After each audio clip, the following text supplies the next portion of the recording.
Hi everyone! So today's video is going to be a brand new anti-haul. I know this has been kind of long awaited. I talked about doing a part 2 for the holiday kits. There are quite a bit out there right now and a lot of new releases, so I wanted to kind of wait a little bit just so that I could kind of get an idea of what else was going to be released, because in the very beginning they released a whole bunch of eyeshadow palettes and there's a lot more stuff that has been released since the beginning of October. So I wanted to go ahead and wait a little while and get all of my bearings, and I have 5 things that I want to talk about today, and they're palettes, but they're not eyeshadow palettes. They're contour palettes and highlighting palettes and things like that. The market has been quite saturated with a lot of the palettes that are out there, not just eyeshadow but also face palettes. So I definitely wanted to go over things that I am not going to be buying personally. This is not to say that you should not. This is just to tell you my reasoning behind not buying certain products, just because of how I feel about them, me personally. So I know a lot of people get on here and I have a lot of hate comments about you didn't do your research and yada yada yada, but a lot of these is just my personal preference. If it's something that you love, leave it in the comments below, because I would love to hear your take on it and the reason why. I want to start a discussion about products. I do not want to start an argument, if that makes any sense at all. So if you'd like to see this anti-haul, just keep on watching.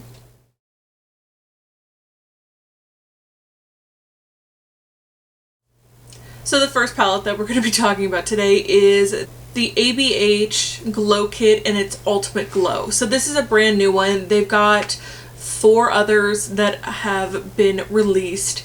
This one is kind of like all the others. I don't really see much of a difference. I mean, some of the colors are really pretty. The one in the bottom corner called Sunray is really gorgeous. I think that'd be really nice on medium skin tones. As for Amber Gold, which is really pretty, and Hot Sand, I don't think that it would look good on my skin tone, so obviously I'm not going to be buying this because there's a couple of shades that would not look good on me personally. I just am not going to be spending however much this is, $45 on this, because I want a palette that I can use all the colors. And with how fair I am, it's just not practical to buy something that's going to be $45 when I can only use about 3 or 4 of the colors out of the 6. So I will definitely not be purchasing this. There are different options available to you if you love the Anastasia Beverly Hills highlighters, highlighter kits. They do have other ones for more light skin tone to medium skin tone.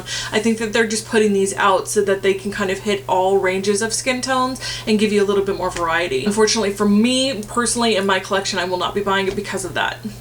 Moving on. So let's talk about the Starlite Starbright highlighting palette from Stila. This one is very interesting. I got to play with this one in the store, and for some reason the texture on top of these highlighters feels like overspray, even though it might not be overspray. It is kind of formulated. I don't know what the problem is, but I don't get a lot of pigment off these.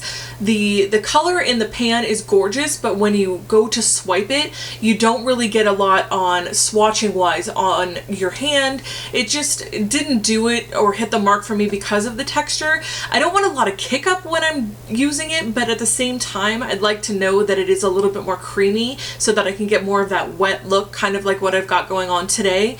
But for me personally, the texture of these really turned me off. The color pigmentation wasn't really there, and I just am not a huge fan of this particular palette, unfortunately. It does have some really pretty colors. The pink on the very end is really gorgeous, and the color in the middle is really nice. I don't really see myself using the one on the far end.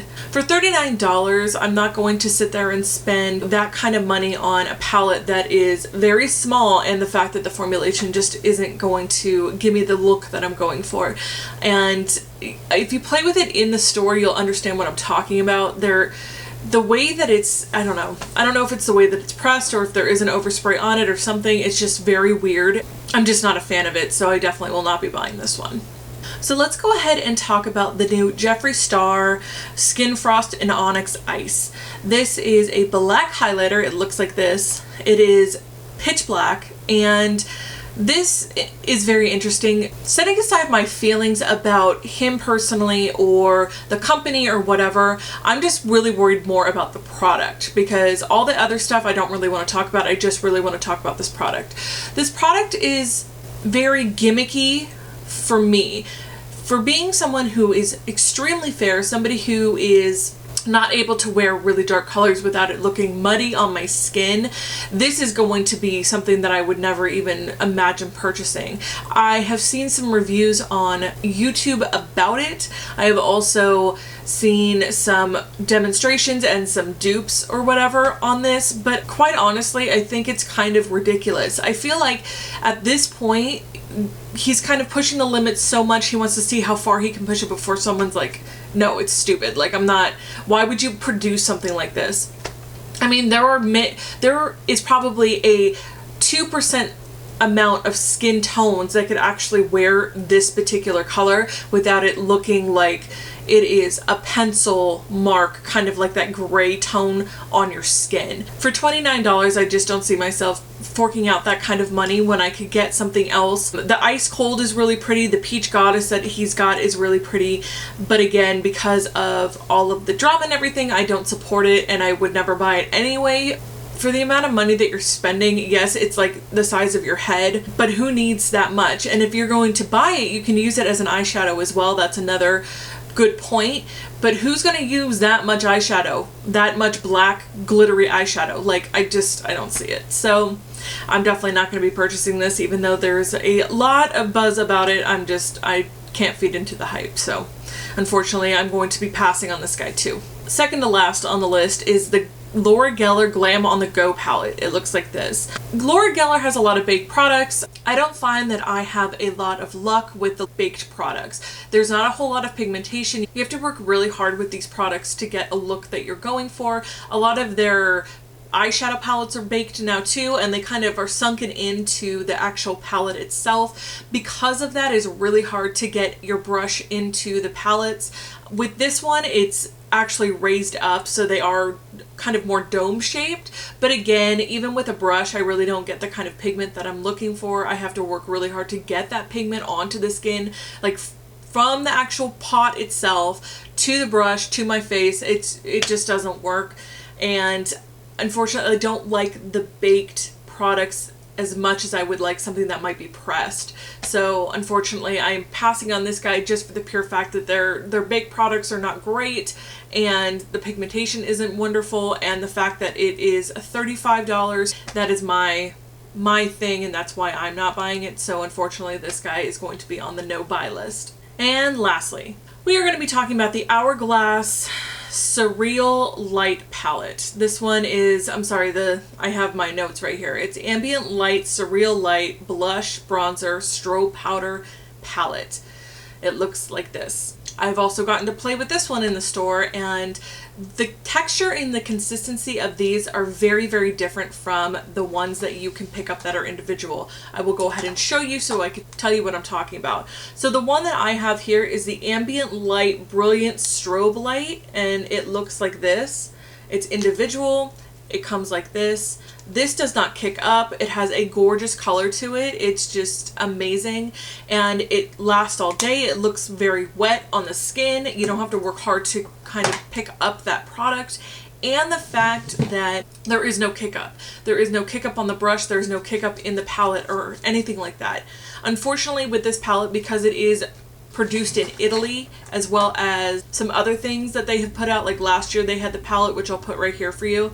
It was 3 colors that were highlight colors that were produced in Italy. It's the same formulation and I'm sure the same factory. This one, the individual one, is actually been produced in Venice, California. So because of that, the formulations are different, and the ones in the palette kick up. They don't have as much pigmentation. I feel like I have to work harder to really get it onto the brush, and they're very stiff. The ones that you can get in the individual package are different. They're smooth, they're buttery, they give you that really nice wet look without a lot of work. And I feel like these ones are more baked. That's why they're more stiff. So unfortunately, because of that and the fact that the formulations and the manufacturers are different, I'm just going to be passing on this palette. The fact that it's $80 too, because the actual blushes inside are like the size of a like $50, they're not very big, and the strobe powders that you can get individually are quite a bit of product. So the side powder that is the biggest one isn't even a highlight, it's supposed to be like an illuming face powder. So unfortunately I'm definitely not going to be buying this. And yeah, and for $80 you can buy something that you really love and maybe 3 or 4 ones you really like. So definitely not going to be buying this guy. Thank you so much for watching, guys. I hope this was helpful in your shopping journey. If you have different opinions on some of these products, leave some comments down below for me. I would love to get a discussion going in the comments, but not an argument. You can also find me on other social media platforms. I am on YouTube, Snapchat, Instagram, and Facebook. All the links are down below for you. I love you guys so much. Thank you again for watching. If you have not already, please go ahead and hit that subscribe button down below and hit the little bell for notifications for upcoming videos. I really appreciate it. I love you guys so much. Thank you again for watching, and I will see you guys in the next anti-haul. Bye.